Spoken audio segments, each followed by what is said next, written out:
So today I was able to do my first weld, and by first I mean it was my first time welding, but I did 2 or 3 welds, and I think we used the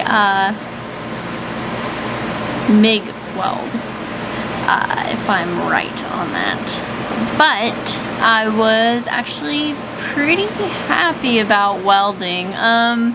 Matthew tried to show me one time. The one time he did it, I wasn't wearing the appropriate shoes, therefore it kind of just right onto my foot.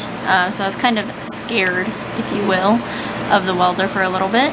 But after today, I mean, I think it's pretty exciting. Matthew helped walk me through how to do it and, you know, the do's and don'ts of welding in general. So it was pretty exciting for my first time, as you will see here in this video.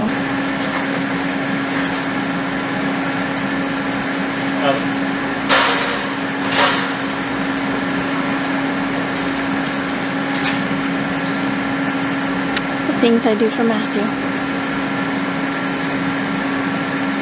Sweaty gloves, sweaty helmet,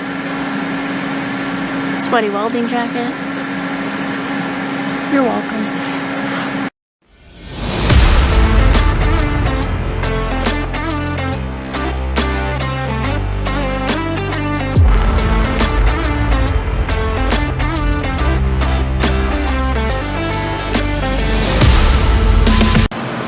Well, now that we got that over with, cool little video montage. It was one video, it's not a montage. Yeah, what do you guys think? We're almost done with the rack, and that'll be the next video, so keep following along.